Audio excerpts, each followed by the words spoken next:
Hello, everybody, and welcome back to another popcorn and coffee table talk here on YouTube. I'm your host Jesse, and with me, as always, is Hazel. How are you? What's up? Good. How you doing? So we finished the Boba Fett series. Yep. Took a week off, and now we are back with a review of the movie Shut In. Where we're kind of in between series right now, so we're going to start doing some other stuff on here until we lead up to what's next. I think we're doing Moon Knight next when that comes out in May. So we got a little bit of time. We're going to throw some additional content on here while we wait for another series to drop, and we're leading up to Batman and all kinds of stuff right now. So you want to jump right into it? Yeah. What you got on this one? So yeah, Shut In. It was released just last week by Daily Wire, Ben Shapiro's production company or news and multimedia production company. They bought the rights to it and they released it on there. So we thought it'd be a good idea, cool idea to watch it. I had watched the first movie they released last year, Run, Hide, Fight, which was pretty good. I enjoyed that one. So I had high expectations for this one coming into it. Still on there? What's that? Is that other one still on there? Yeah. It's on there. Watch it. If you have subscription, you can go watch it. Yeah. I gave you my. Well, yeah. Okay. All right. So Shut In is directed by DJ Caruso. He also did I Am Number 4, Eagle Eye, that new movie coming out, Redeeming Love. He's on that. He did Triple X Returns. So he's got like a Disturbia. Yeah. So he's got a decent carousel of movies there, a couple, nothing like phenomenal, but he's got some good. I like Eagle Eye. I like those movies. I like Disturbia. I thought I Am Number 4 was a decent movie. Yeah. So yeah, I 100% agree. When I saw his name, I was like, okay, that's cool. That's good. So I saw the writer Melanie Toast is her name, who wrote the screenplay for this. This is her first one. This is her first motion picture screenplay. So that's pretty awesome to see. Mm-hmm. So it's starring the lead role in it, Rainey Qualley, the actress. She played in the last Ocean's 8 movie, and that's about it. A couple other small, low budget films, nothing very popular. Yeah. A lot of TV stuff. Yeah. And the rest of the cast is again just B grade actors, nothing. Yeah, you got super Horowitz in there, and a little girl, Luciana Van Diet, also only in TV stuff. But there was only between you had the baby, the little girl, and then the 3 actors. That's all. Yeah. It was a pretty close quarters project. Yep. It doesn't show a budget on IMDb for it. Yeah. But it's genre. It's rated under a drama, horror, thriller. I believe it's rated R. It's actually only rated TV mature. So it's not. Obviously, it didn't go through, I think, the rating system just because it didn't get a theatrical release. But right. And it had some language in it. Yeah, the F word was said a couple times. HBO movie, not AMC, maybe. I would probably, AMC is a perfect. Not like not your normal TV movie, but yeah. So, okay, so those are some of the basics of the film. The structure there. What were your thoughts on it? Well, I'll just read the synopsis real quick. Did we already do that? Did you do that? I did not. No, you go ahead. No, I'll do it. Yeah, I'll do it. Okay. When a young mother is barricaded inside a pantry by her violent ex-boyfriend, she must use ingenuity to protect her 2 small children from escalating danger while finding an escape. The runtime on this movie is only an hour and a half. Mm-hmm. I thought that was awesome. Yeah. I think it's the perfect amount of time for this movie. If this movie would have gone any longer, I think it would have been a detriment to it. I liked it. I thought it was good. Yeah, it was, for what it was okay. She spent probably about 45 minutes of that movie in the or at least the first half of that movie, she was in the pantry. Oh, Like it was just her. Oh, definitely. Uh, I mean, so she had to carry the movie for the most part on her shoulders. yeah, yeah. Training quality, and I thought she did a really good job conveying that emotion. I really like. I lost the word. Confined, not confined. Close spaces, small spaces, whatever you call claustrophobic. Okay. Movies. I really like that because you can do a lot with it. You know, a couple movies that came back to my mind when I was watching this was you had like 10 Cloverfield Lane, which was set in a bunker, or Ryan Reynolds and Buried, which was all literally set in a coffin, or Panic Room with Jodie Foster, which is a really good movie. Jodie Foster and Kirsten Dunst. But Kristen Stewart. Kristen Stewart, thank you. That's what I meant. So in that regard, I thought this was really good. It was really good.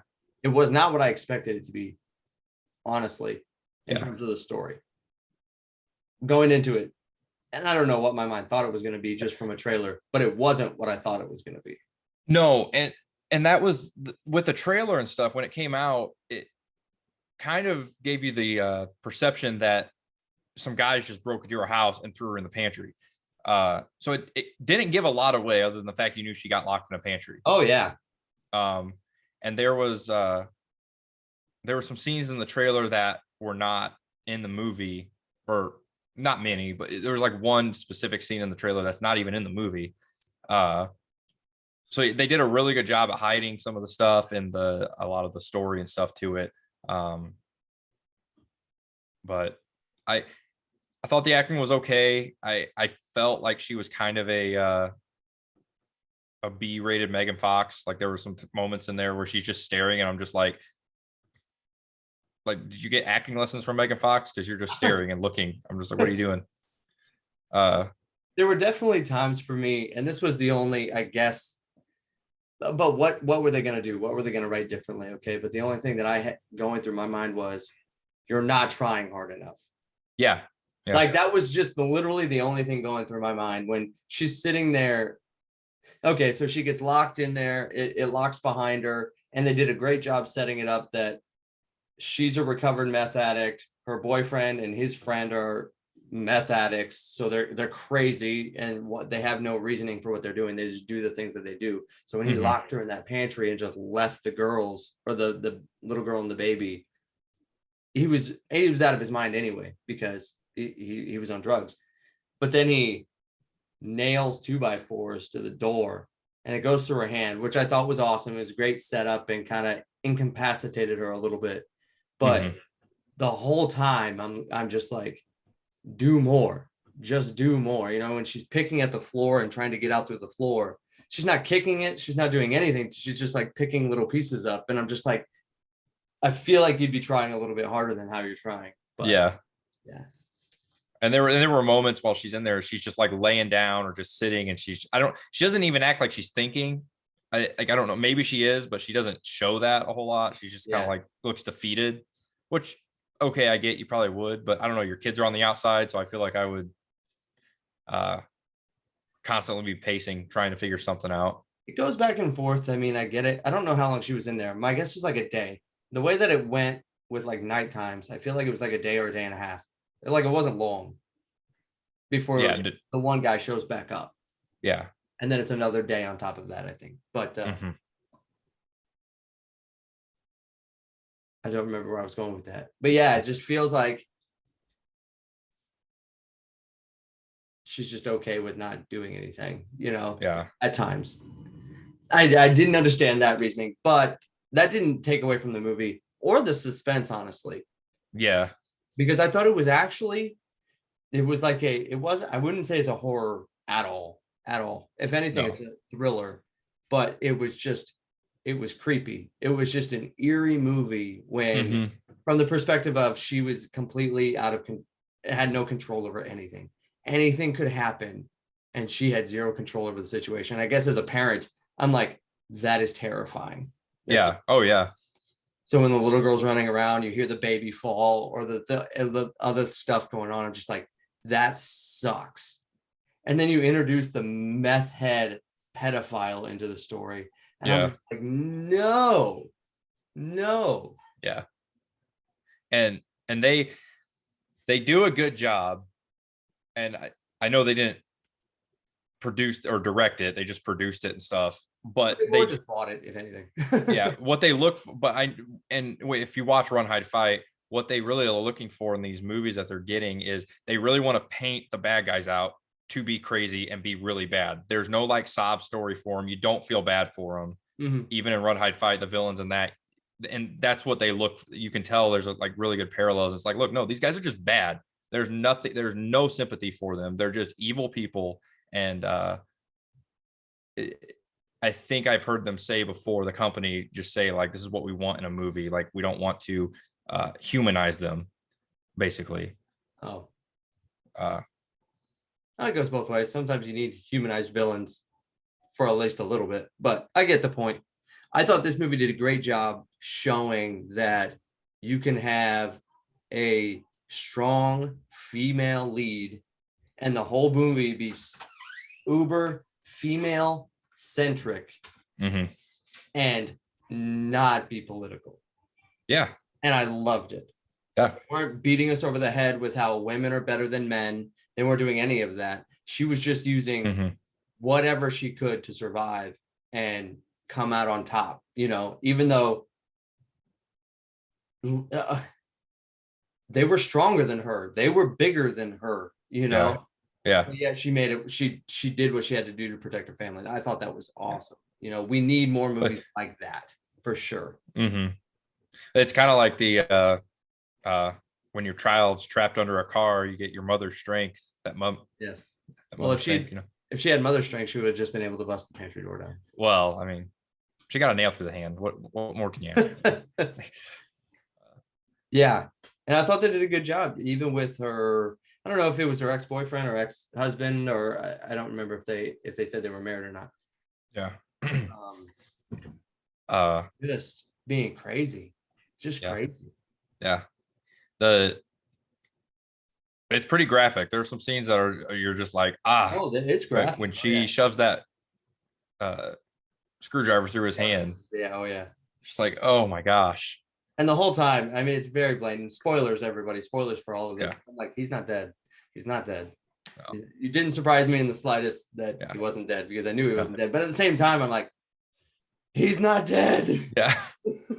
Yeah. I was like, why didn't you hit him over the head while he was laying there? Just beat him. It was pretty predictable, but the whole plot was predictable. I knew later on that the boyfriend was going to come back and end up helping her for a little bit. What happened after that, I didn't expect at all, but it didn't take away from it by any means. It didn't take away that it was a really simple story, and we knew where it started. We knew where it was going to go, but it was just masterfully done. Really, it really was. You know, for what type of movie that it was. Yeah.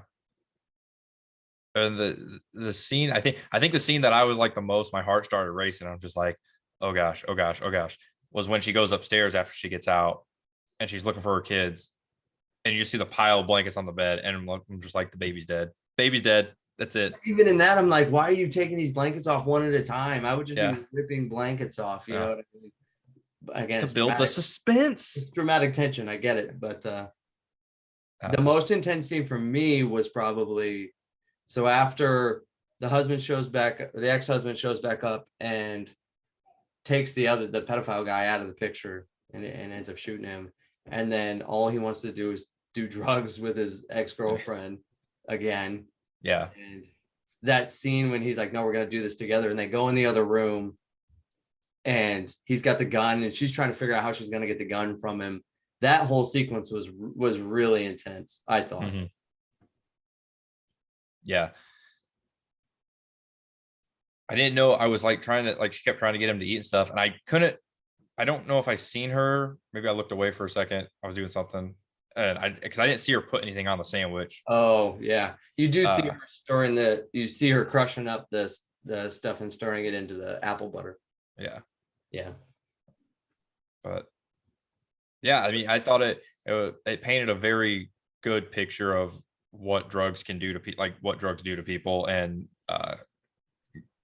Oh, I know. Like And how, they just go ahead. oh, yeah, just like how they make you not think like you're just not, even when you're not on them, you're just like he was fine when he came back to the house, or at least he acted For like the it most part, for the yeah. most part, but he was still just mentally just gone. Like he Oh, I know. couldn't.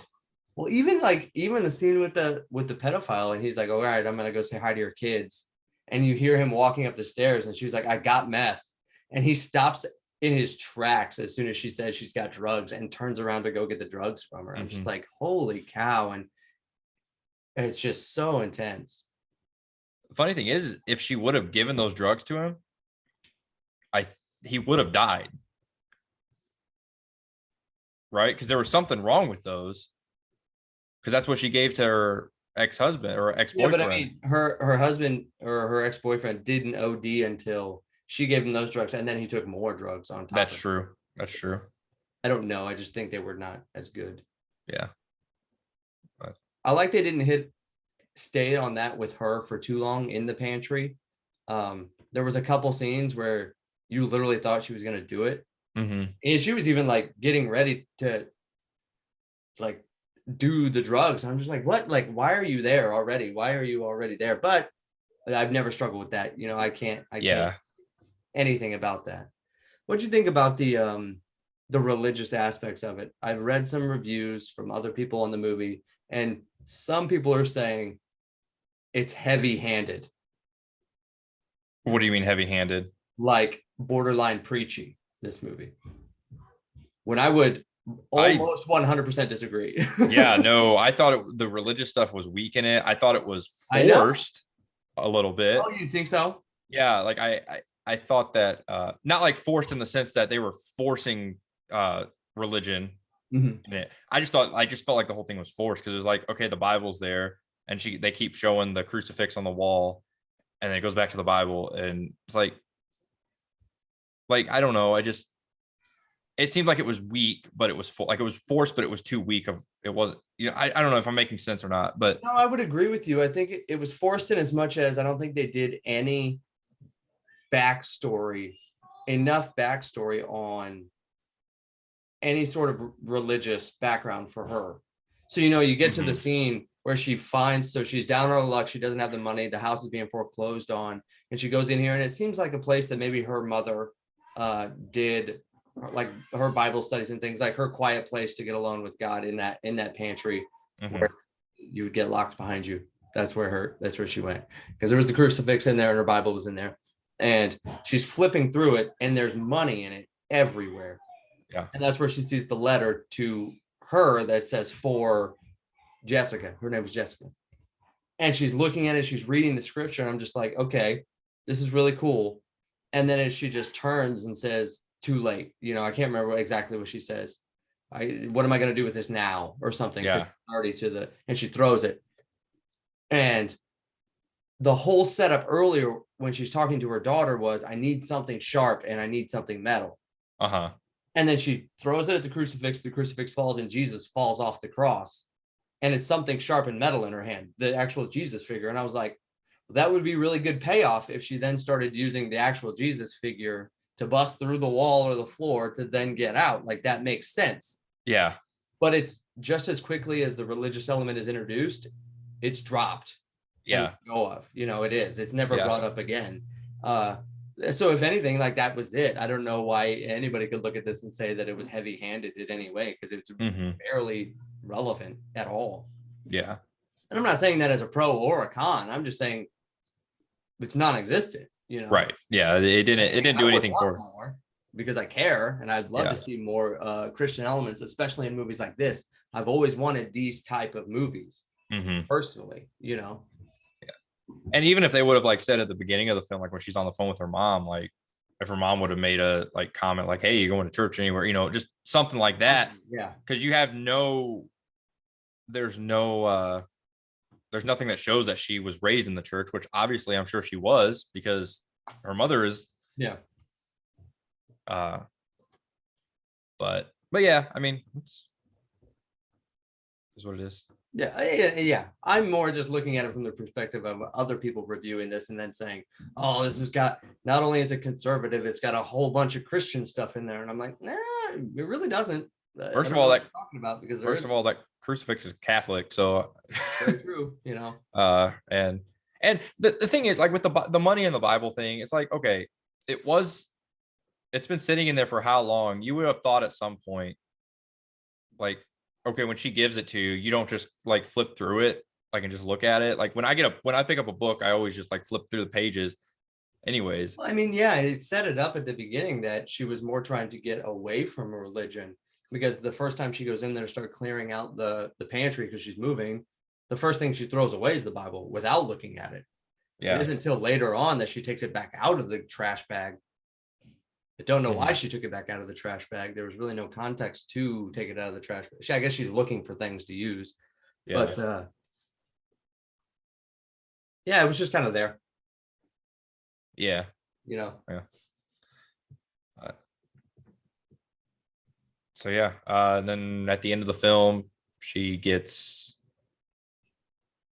well, we didn't say that she killed her husband, right? Oh, well, yeah, that's what we got to Uh, the scene where I was talking about him trying to force her to do the drugs with him. And yeah. she gets away, runs upstairs, and he's all out of it because he's like literally ODing from all the drugs. Hmm. And then she, yeah, pushes him out the window. Yeah. And the crazy thing is, and oh, go ahead. Go ahead. No, go ahead. I was just gonna say the crazy thing is after all that happens, the movie ends and she stays in the house. I was gonna ask you, would you stay in the house? No, like Her no. house. She wanted to make the apple butter. She could have made that apple butter anywhere. From a story standpoint, there was those few elements that I really liked that really paid off well.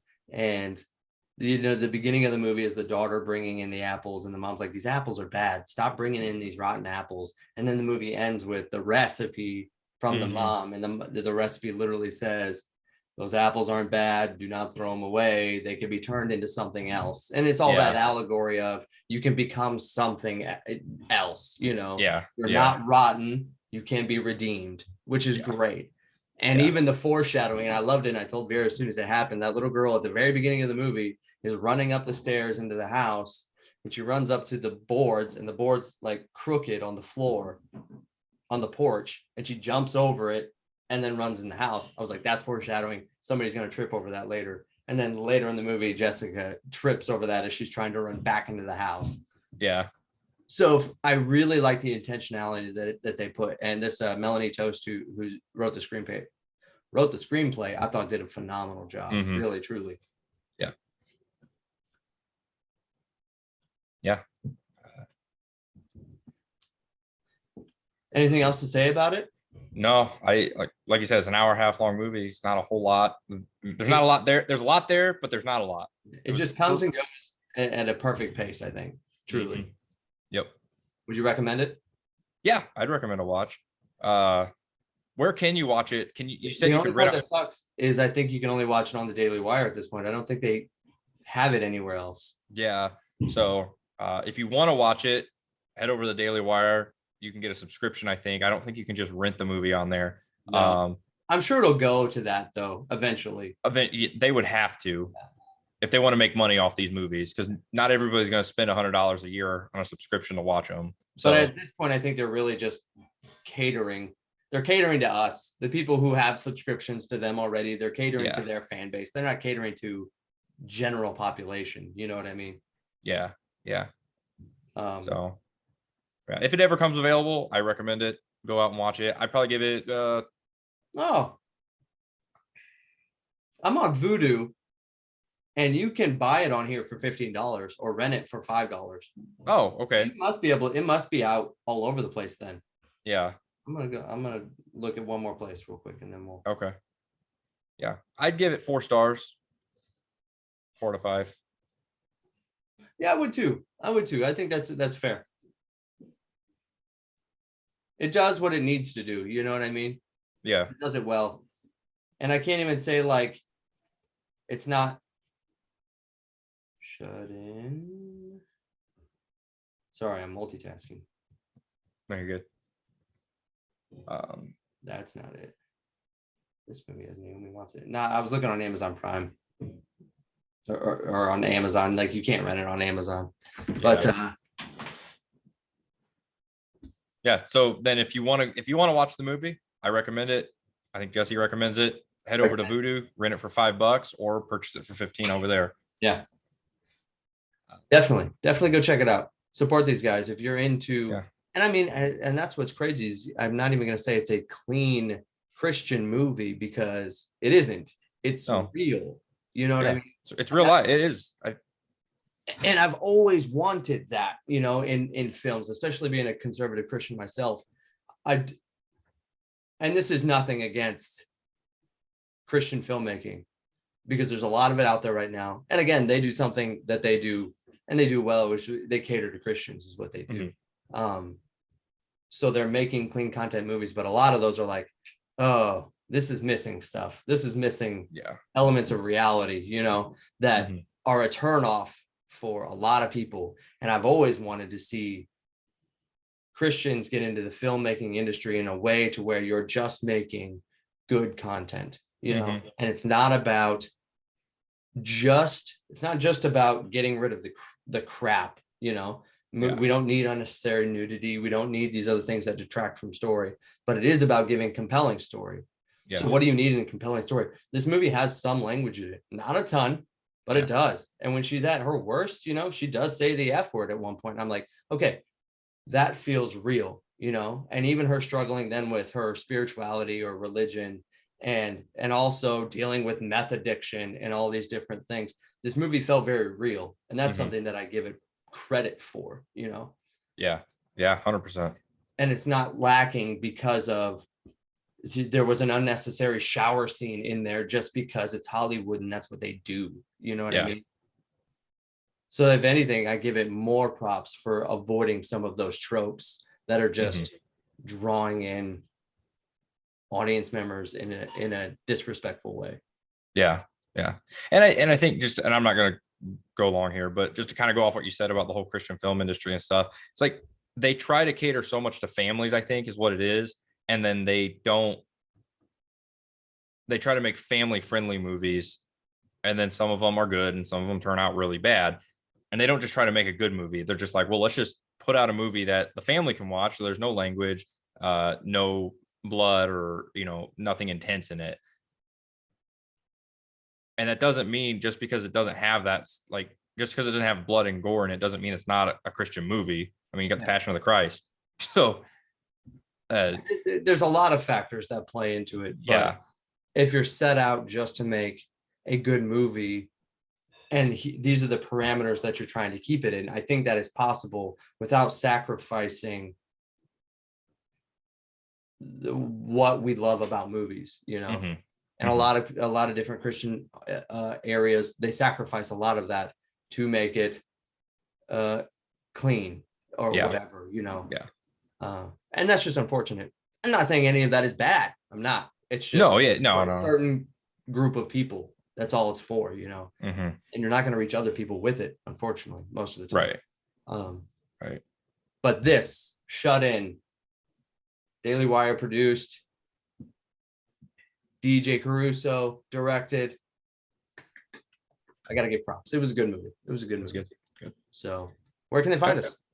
All right. If you liked what you hear, head over to Apple Podcasts and leave us a review. You can also check us out on Spotify, Google, and YouTube. And let us know what you think. If you have any suggestions or comments, you can DM us over at Instagram at Popcorn and Coffee. And so that's what we got. New episodes of the podcast drop every other Wednesday, with a new episode dropping on the 23rd. So when this one releases, it would have dropped this morning. Yes, so when this drops, the new one will also be out same day. So go check it out, guys. Thanks for watching. Yep. Have a good day. Bye.